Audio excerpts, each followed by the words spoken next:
की भूमि पर आपका स्वागत कर हम तो धन्य हुए सुधांशु जी, आपको स्वयं सामने पाकर। ये चट्टानों का चट्टान है, कोई भी सवाल हो इन्हें जवाब देना आसान है। ये चट्टानों का चट्टान है, कोई भी सवाल हो इन्हें जवाब देना आसान है। त्रिवेदी जी को तीनों लोगों का आशीर्वाद प्रदान है। आज मेरी हमारी और भाग्यनगर की ओर से आपको हृदयपूर्वक भाग्यनगर की धरती पर सम्मान है। बहुत धन्यवाद दोस्तों। सुधांशु जी बस कुछ ही देर में आने वाले हैं, हम सबको इंतजार करना है। बहुत बहुत धन्यवाद।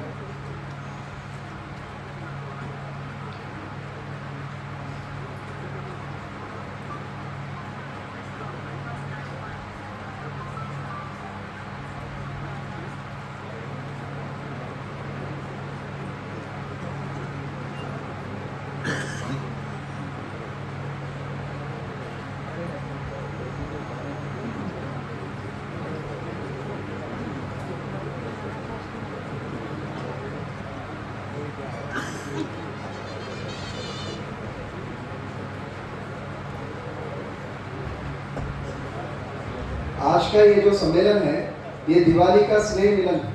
हमारे मित्र मंडली एक है जो हर साल दिवाली का एक स्नेह मिलन रखती है, वही स्नेह मिलन इस बार भी रखा है। पर क्योंकि लोकतंत्र का सबसे बड़ा उत्सव जिसको कहा जाता है, चुनाव भी साथ में है और हमें अवसर मिला कि डॉक्टर सुधांशु त्रिवेदी जी भाग्यनगर की धरती पर पधारे, तो हमने इस दोनों को कंबाइन करके हमारे स्नेह मिलन को इस वजह से रखा कि 100% मतदान, यानी कि हमें से कई लोग ऐसे हैं जो हम पूरी विचारधारा रखते हैं, सब रखते हैं, मगर चुनाव वाले दिन हम कहीं छुट्टी पे चले जाते हैं। तो हम इस कैंपेन में काफ़ी सालों से जुड़े हैं कि भारत देश में 100% मतदान होना चाहिए। जिनके समाज में योगदान है या लायबिलिटी है वो क्वेश्चन मार्क है, पर ऐसे समाज का 100% मतदान होता है और हमारे जो योगदान रखने वाला समाज का मतदान प्रतिशत 50% के आसपास होता है। इसलिए हमें ऐसा लगा कि 100% मतदान की जो हमारी मुहिम है, इस मुहिम को आगे बढ़ाने में डॉक्टर सुधांशु त्रिवेदी जी से बेटर कोई हमको और कोई मिल नहीं सकते थे अतिथि, और कोइंसिडेंटली हमको वो मिल गए।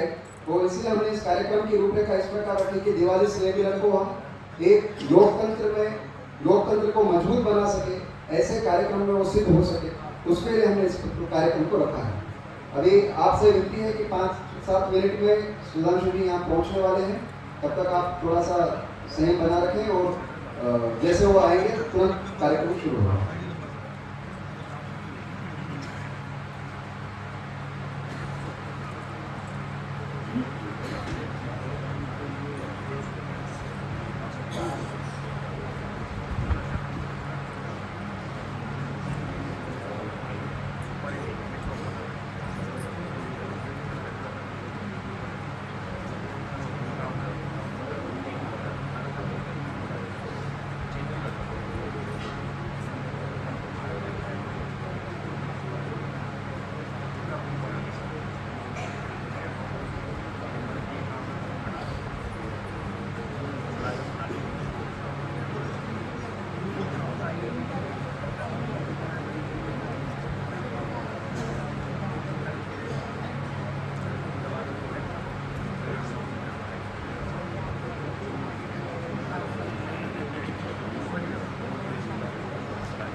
जो अंबरपेट कॉन्स्टिट्यूएंसी, अंबरपेट विधानसभा क्षेत्र के भाजपा के एमएलए कैंडिडेट, यहाँ के प्रत्याशी श्री कृष्णा यादव जी, वो आगे हैं, वो नीचे हैं, हम उनका ऊपर आने का प्रतीक्षा करते हैं।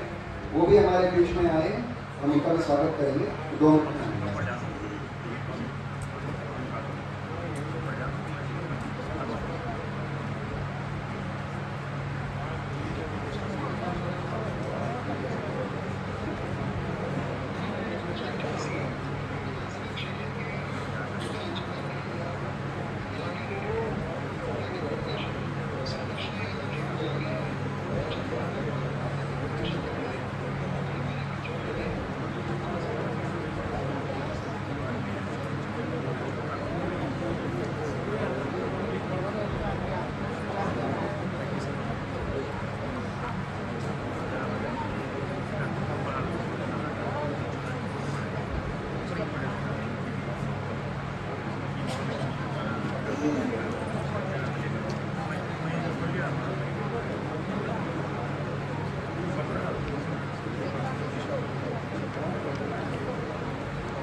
अंबरपेट विधानसभा क्षेत्र के भाजपा प्रत्याशी श्री कृष्णा यादव जी का स्वागत है। सभी से निवेदन की तालियों की गड़गड़ाहट के बीच उनका स्वागत है। श्री कृष्णा यादव जी कोई परिचय की उनको आवश्यकता नहीं, वो ऐसा नाम है और हम सबके बीच में उनका आना हमारे लिए गौरव की बात है। एक बार फिर से तालियों से उनका स्वागत।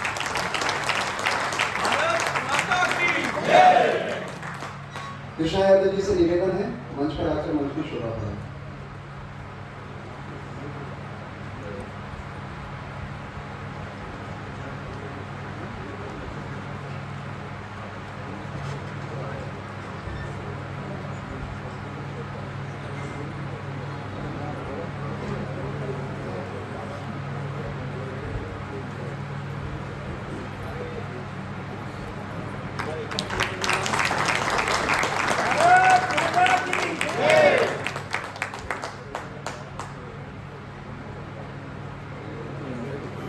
काचीगुड़ा डिवीजन के कॉर्पोरेटर श्रीमती उमा यादव जी का भी स्वागत है और रमेश यादव की भाषा के नेता उनका भी स्वागत है।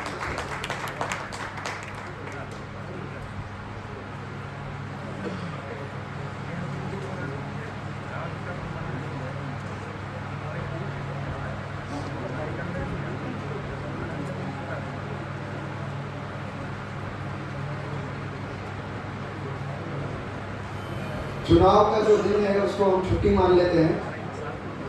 ये समझने वाली बात है कि वो छुट्टी का दिन नहीं, अधिक परिश्रम का दिन है और जो लोग घर में हैं उनको घर से बाहर निकाल करके हिंदुत्व के लिए, देश के लिए जो काम कर रहे हैं, हम उनको वोट दिलवाएं, ये हमारा उस दिन का हमारा कर्तव्य है, वो हमारी ड्यूटी है। इसीलिए जो लोग इलेक्शन के दिन को छुट्टी मानते हैं उनको ये परिवर्तन लाना होगा और छुट्टी वाले दिन को छुट्टी ना मान के उसको अधिक परिश्रम का दिन बनाना पड़ेगा।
निर्मल मांधना जी कोम्पली से आए हैं, वो अपनी कुछ बात हम सबके बीच में रखना चाहते हैं। सभी सभासदों से मेरा प्रणाम, नमस्कार। मेरी बात बहुत ही सीधी सादी है और ये बात जो है एक फिल्मी गाने में छिपी हुई है जो बहुतों को मालूम होगा, बहुतों को नहीं भी मालूम होगा। बहुत पुरानी पिक्चर आई थी ब्लैक एंड व्हाइट जमाने में, तलाक नाम से, उस फिल्म का गाना है। इस फिल्म के गाने की 2 लाइनें आज के वातावरण में बहुत ही मतलब रखती है, बहुत ही मायने रखती है और वे 2 लाइनें मैं आप सबके ध्यान में लाना चाहता हूँ। बिगुल बज रहा आजादी का, गगन गूंजता नारों से। ये कवि प्रदीप की लिखी हुई कविता है। गगन गूंजता नारों से मिला रही है आज हिंद की मिट्टी नजर सितारों से। एक बात कहनी है लेकिन आज देश के प्यारों से, नेता से जनता से अब फौजों की खड़ी कतारों से। गाना तो बहुत लंबा है लेकिन वो 2 लाइनें जो माने आज के वातावरण में माने रखती है वो मैं अब बोल रहा हूँ। संभल के रहना अपने घर में छुपे हुए गद्दारों से।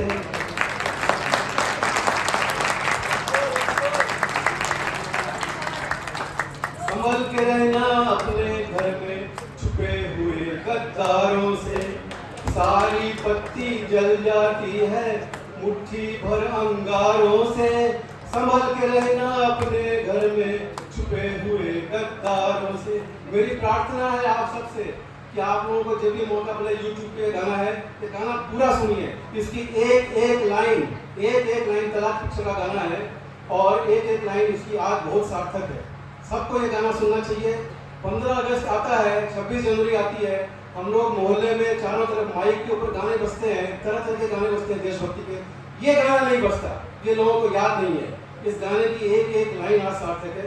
मेरी ये प्रार्थना है कि आप सब लोग जब भी मौका मिले, घर जाते या कहीं भी, आज जरूर ये गाना सुनिएगा, पूरा गाना सुनिएगा। मेरे को याद है लेकिन अभी मैं ये गा नहीं सकता क्योंकि मैं लिख के नहीं लाया, पूरा याद भी नहीं मेरे को, इसलिए। लेकिन ये 2 लाइनें हमने बचपन में सुनी थी, और 60s के टाइम पे जब ये पिक्चर आई थी उसके बाद, और आज तक ये लाइनें हमें याद। आप लोग भी इन लाइनों को याद रखिएगा क्योंकि आज के वातावरण में ये 2 काम बहुत जरूरी है। संभल के रहना अपने घर में छुपे हुए गद्दारों से, और एकता के लिए, अपने लोगों की एकता के लिए सारी पत्ती जल जाती है मुट्ठी भर अंगारों से। हमारी कोई ऐसी चूक ना हो, हमारी कोई ऐसी गलती नहीं हो कि हमारा ही घर जल जाए और हमारी एकता टूट जाए। धन्यवाद।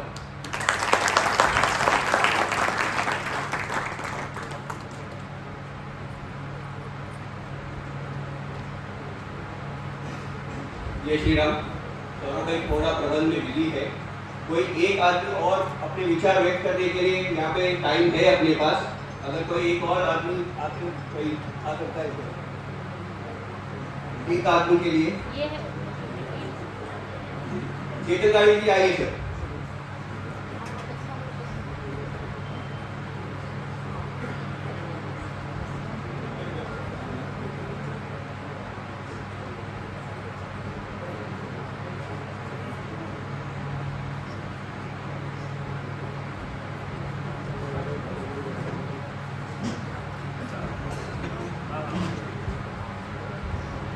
सभी को जय श्री राम।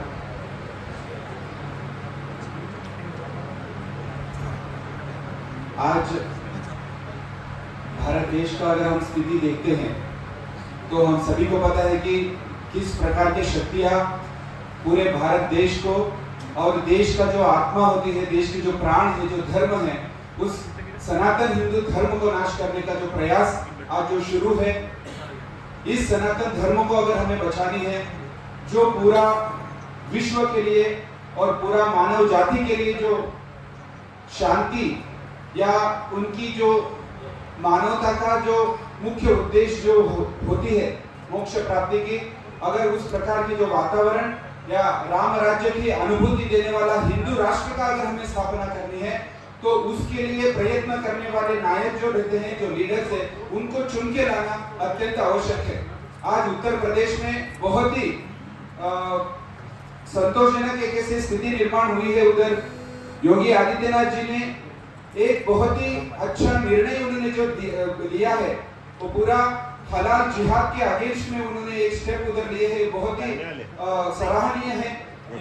हलाल इकोनॉमी जो आज 2.7 ट्रिलियन यूएस डॉलर्स तक पहुंच चुकी है, यानी भारत के इकोनॉमी के समांतर इकोनॉमी वो लोग निर्माण करना चाहते थे, उसके लिए वो पूरा प्रयास कर रहे हैं। ये जो हलाल इकोनॉमी को तोड़ने का पहला प्रयास जो योगी आदित्यनाथ जी ने उधर किए हैं, हलाल सर्टिफिकेशन को बैन किया है, हलाल सर्टिफाइड प्रोडक्ट्स को बैन करते हुए उन्होंने सभी उधर सुपरमार्केट्स में रेड भी शुरू कर दिए हैं। इसी का आदर्श लेते हुए हम केंद्र सरकार से ऐसे रिक्वेस्ट करते हैं कि पूरा हर एक स्टेट में हलाल इकोनॉमी का तोड़ने का अगर प्रयास हुआ तो भारत देश को हिंदू राष्ट्र बनाने का जो हमारे सपना है उसमें हम एक स्टेप आगे जा सकते हैं।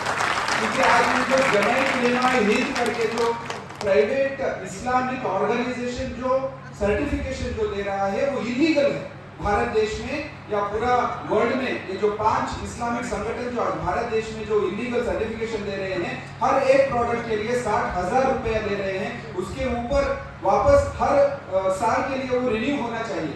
तो इस प्रकार का अगर हम देखते हैं तो हल्दीराम्स का 200 प्रोडक्ट्स है, अगर एक एक प्रोडक्ट के ऊपर 60,000 रुपए अगर वो आज दे रहे हैं तो कितने करोड़ हो जाएंगे आप सोच सकते हैं। आज बाबा रामदेव जी भी अभी एक्सपोर्ट करना है तो उनको भी हलाल सर्टिफिकेशन लेने की एक ऐसे नौबत आ गई है। तो इस स्थिति को अगर हमें बदलना है और भारत देश को वापस हिंदुओं के हित में या हिंदू धर्म के हित में अगर हमें एक व्यवस्था को निर्माण करनी है तो जो बीजेपी है जो हिंदुत्व के लिए कार्य कर रही है उस पार्टी को हम सभी को जिताना होगा और मोदी जी के नेतृत्व में हम सभी को काम करके इस भारत देश को 2025 में भारत देश को हिंदू राष्ट्र बनाने का संकल्प हमें लेना है।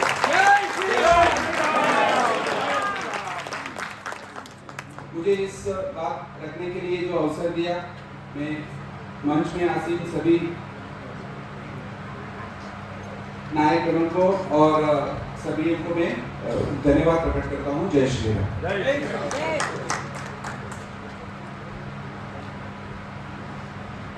नमस्कार, मेरा नाम विद्या देवधर है, मराठी साहित्य परिषद से हूँ।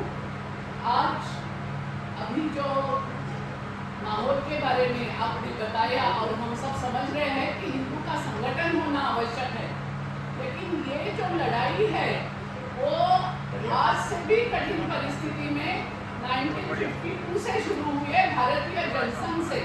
और मुझे ये कहना है कि जो भारत 370 मोदी जी के कारण रद्द हो गया, उसके लिए 1953 में जो पहला आंदोलन हुआ श्यामा प्रसाद मुखर्जी के साथ, उस आंदोलन में उनके साथ मेरे पिताजी मधुकर राव महाजन थे और आज उनकी पुण्यतिथि है, तो इस अवसर पर मैं उनका स्मरण कर रही हूँ।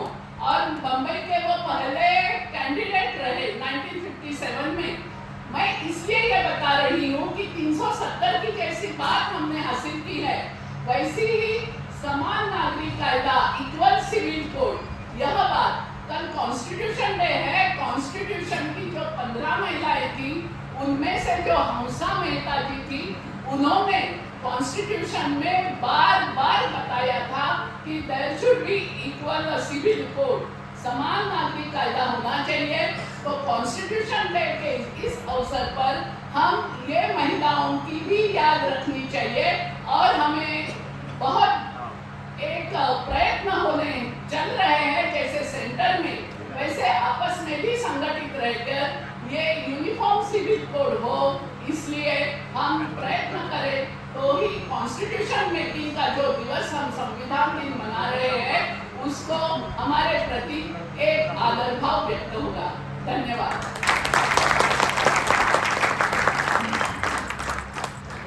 मैं रिक्वेस्ट करता हूँ कन्नू राठौर जी से, प्लीज आए और सभा को संबोधित करें।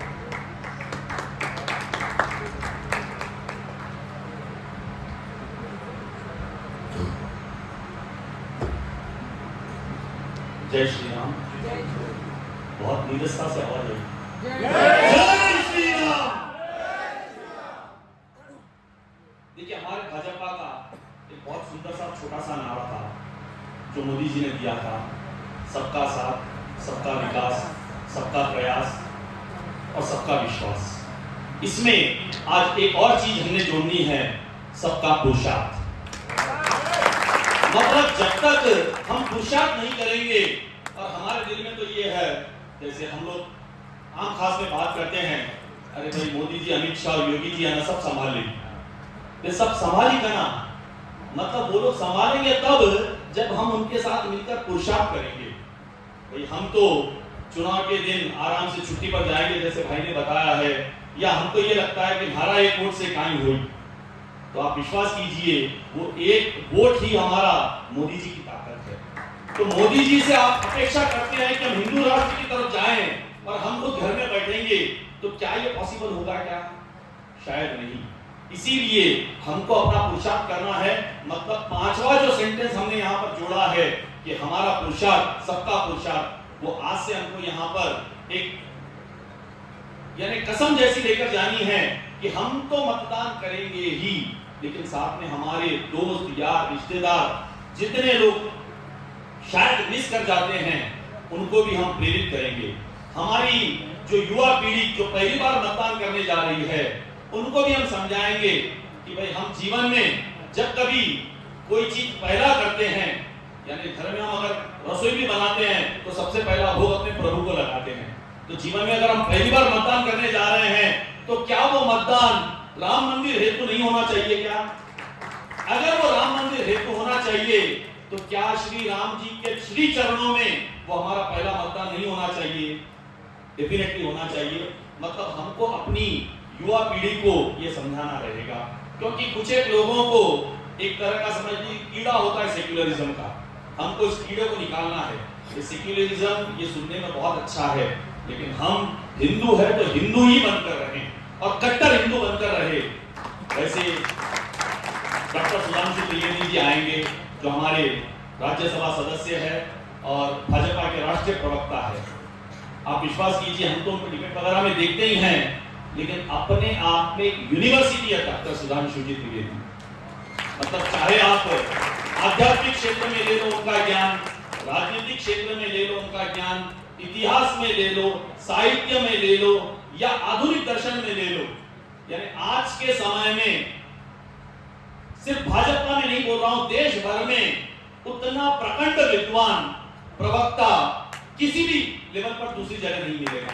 हमारा ये सौभाग्य है कि आज हम डॉक्टर सुधांशु जी त्रिवेदी को आमने सामने बैठकर सुनेंगे और सिर्फ सुनने के लिए नहीं सुने, उनकी बातों को हम अपने जीवन में उतारें, ये भी हमारा उद्देश्य होना चाहिए। मतलब जैसे भाई ने बताया है कि भाई हमारा सबसे बड़ा पर्व आ रहा है 30 तारीख के दिन। हमारे अमरपेट के प्रत्याशी भाई कृष्णा यादव जी, हमारे मुर्शिदाबाद के प्रत्याशी और हमारे गोशामल के प्रत्याशी हिंदू हृदय सम्राट भाई राजा सिंह जी भी, मतलब इनको इतने मतों से विजयी बनाइए कि अगली बार इनके सामने कोई ठहरने के लिए 10 बार सोचे कि भाई भाजपा का प्रत्याशी अगर कृष्णा यादव है तो क्या उनके सामने हम ठहरेंगे। तो हमने यहाँ पर आज ये शपथ लेनी रहेगी कि इन भाइयों का हम बिल्कुल हृदय की गहराइयों से साथ देंगे, इनके साथ घूमेंगे फिरेंगे। 30 तारीख को शाम में 6 बजे ही हमने अपने आप को रिलैक्स होना है। अभी एक भाई सभागृह से बता रहे थे कि भाई पहले मतदान दे दे उसके बाद छुट्टी मनाएं। नहीं, पहले मतदान दे दे उसके बाद प्रेरित करें। छुट्टी तो हम शाम में 6 बजे के बाद मनाएंगे और उत्सव 3 तारीख के दिन मनाएंगे। तो आप विश्वास कीजिए अगर हमने अपनी ये जिम्मेदारी पूरी की है तो हमारे प्रत्याशियों को भारी बहुमत से विजयी होते हुए देखने की खुशी हमको मिलेगी। तो आप सभी से एक निवेदन रहेगा कि 30 तारीख के दिन बढ़ चढ़कर इस उत्सव में हम शामिल हों और आप लोग सभी पधारे। थोड़ा विलंब हो रहा है, लेकिन जब सुधांशु जी का उद्बोधन हम सुनेंगे उस विलंब को हम भूल जाएंगे और एक संतुष्टि के साथ में हम अपने घर जाएंगे, ये हमारा पूरा विश्वास रहेगा। तो कुछ एक क्षणों की बात है, सुधांशु जी पधार रहे हैं और भी कोई भाई अगर अपने उद्बोधन या संबोधन यहाँ पर रखना चाहते हो तो भाई के परमिशन से हम ये कर सकते हैं, क्योंकि बाद में सुधांशु जी आने के बाद में हमको सुनना ज्यादा अच्छा लगेगा ना कि बोलना। बहुत बहुत धन्यवाद। एक बार फिर से जय श्री राम। जय श्री राम।